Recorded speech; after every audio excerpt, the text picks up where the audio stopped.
ہمارا official channel subscribe کریں اور بیل آئیکن پر کلک کریں۔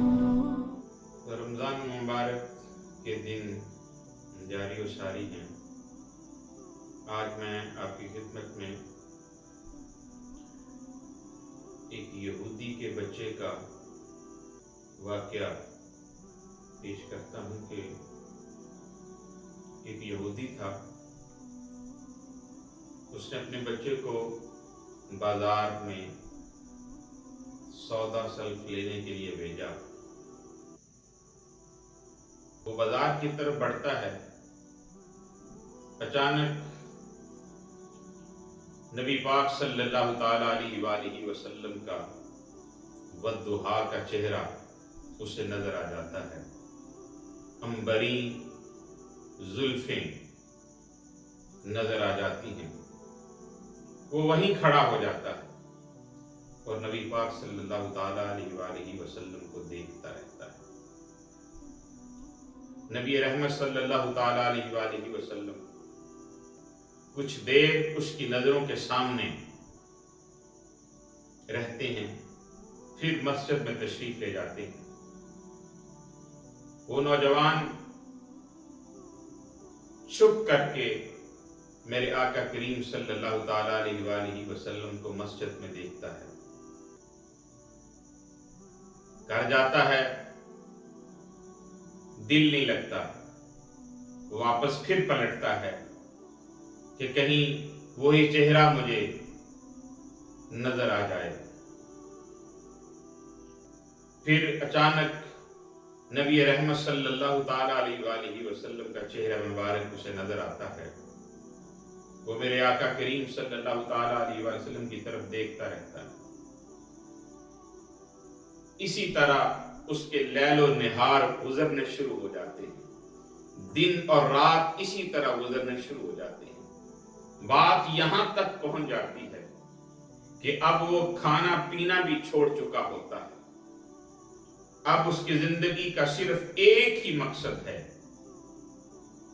کہ میرے سامنے رسول رحمت صلی اللہ تعالی علیہ وآلہ وسلم کا چہرہ مبارک ہو، وہ عنبری زلفیں ہوں، نبی پاک صلی اللہ علیہ وسلم کا کشادہ سینہ مبارک ہو، مبارک ہاتھ ہوں۔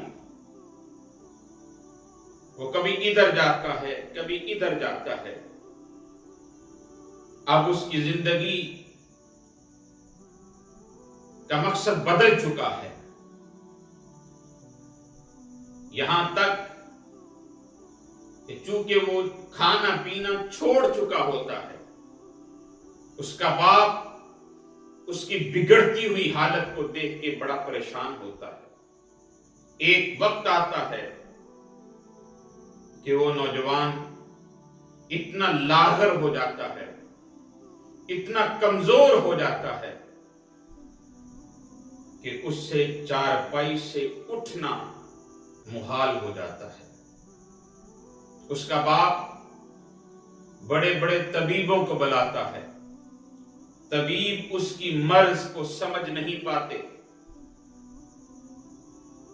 مجھے چھیڑو نہ طبیبو، میں مریض مصطفیٰ ہوں، میری زندگی جو چاہو مجھے لے چلو مدینہ۔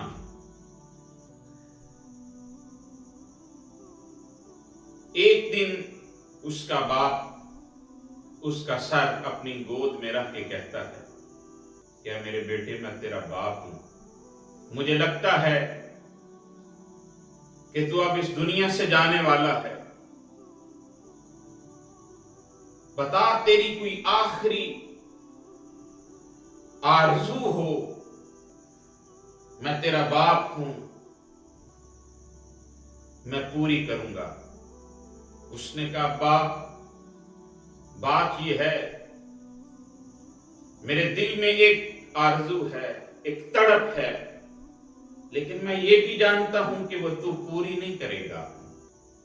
وہ کہتا ہے، بیٹا میں تیرا باپ ہوں، حد الوسع کوشش کروں گا کہ میں پوری کروں، تو بتا تو صحیح۔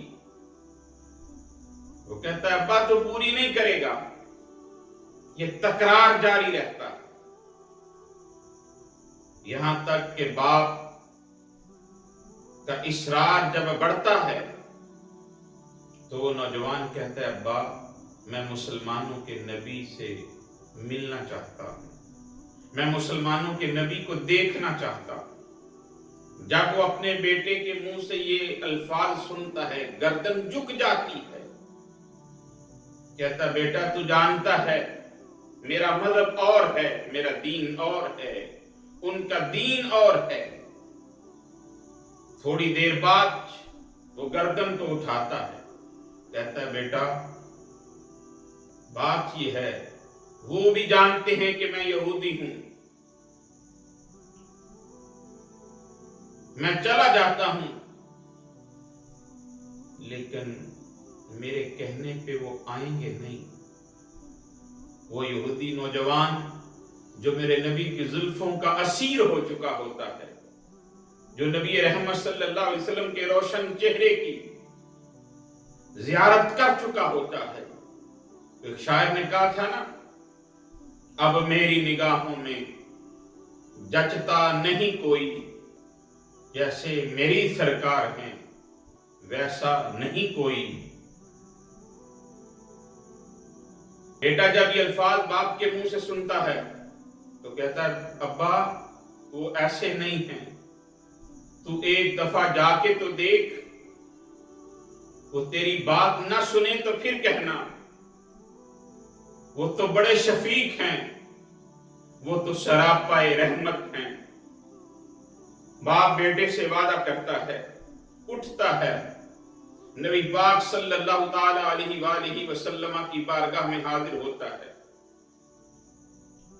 सारी बात नबी पाक सल्लल्लाहु अलैहि वसल्लम की बारगाह में पेश करता है। मेरे मुस्तफा करीम सल्लल्लाहु अलैहि वसल्लम फरमाते हैं, चलो मैं चलता हूं। इतने में इजराइल उस यहूदी नौजवान के पास आ जाता है, कहता है, तैयारी कर ले, मैं तुझे लेने के लिए आया हूं। अब यहां एक पंजाबी शायर ने इस वाक्य को अपने अल्फाजों में लिया। वो कहता है कि दो घड़ियां रुक जा तकदीरे, मैनू लगियां तोड़ निभा लेंदे, आपू जान हवाले कर दे सां, इस जान दे मालिक नू आ लेंदे। इतनी देर में मदीने के ताजदार सल्लल्लाहु ताला अलैहि वसल्लम तशरीफ ले आते हैं। वो जब आका करीम सल्लल्लाहु अलैहि वसल्लम को अपने घर में देखता है, उठना चाहता है आपके इस्तकबाल के लिए, चूंकि जिस्म इतना लाहिर हो चुका होता है कि उठ नहीं पाता, तो नबी रहमत सल्लल्लाहु अलैहि वसल्लम हाथ के इशारे से फरमाते हैं, लेटे रहो। नबी पाक सल्लल्लाहु ताला अलैहि वसल्लम पास पहुंचते हैं, उस नौजवान के सर को अपनी गोद में रखते हैं, कहते हैं, कलमा पढ़ ले। वो नौजवान कलमा पढ़ता है। जो ही कलमा पढ़ता है, उसकी रूह उसके जिस्म का साथ छोड़ देती है। रूह काफा से अंसरी से परवास कर जाती है। नबी रहमत सल्लल्लाहु ताला अलैहि वसल्लम उसके बाप को फरमाते हैं, इतना खुशनसीब है वो नौजवान कि मैं कहनी मैं तेरी तेरी, कभी तू भी कह दे मेरी मेरी। बात तो तब है ना जब वो कहें कि ये मेरा है। मेरे बरादर, मेरे मुस्तफा करीम सल्लल्लाहु अलैहि वसल्लम ने उसके बाप को फरमाया कि ये अब तुम्हारा नहीं रहा, इसने कलमा पढ़ लिया, ये अब हमारा हो गया है। इसकी तदफीन का इंतजाम भी हम करेंगे, इसकी कब्र का इंतजाम भी हम करेंगे। बाप ने कहा, जैसे आप बेहतर है, आपको बेहतर लगे आप वैसे करें। उसको गुस्ल दिया जाता है, कफन पहनाया जाता है, जनाजे की तैयारी होती है। अब जनाजे का अंदाज ये है कि नबी पाक सल्लल्लाहु ताला अलैहि वसल्लम उसके जनाजे में शरीक होते हैं। हजरत जाबर रज़ी अल्लाह ताला अन्हु फरमाते हैं कि मैं भी शामिल था इस जनाजे में, लेकिन मैंने अपने नबी सल्लल्लाहु अलैहि वसल्लम को चलने का अंदाज आज अलग देखा, तो मैंने अर्ज की, या रसूल अल्लाह सल्लल्लाहु अलैहि वसल्लम, आज आपके चलने का अंदाज अलग सा है, क्यों है? फरमाया, मेरे इस आशिक का जनाजा, ये मेरे आशिक का जनाजा है, आशिक का जनाजा है, जरा झूम के निकले। फरमाया, आसमान से फरिश्ते इतनी कसरत से आए हुए हैं कि मुझे जमीन पे पूरा पांव रखना मेरे लिए मुश्किल हो रहा है। तो कलंदर लाहौरी फिर तड़पता है ना इसी बात पे, तड़प करके कहता है कि की मोहम्मद से वफा तूने तो हम तेरे, ये जहां चीज है क्या, लौह भी तेरे हैं, कलम भी तेरे,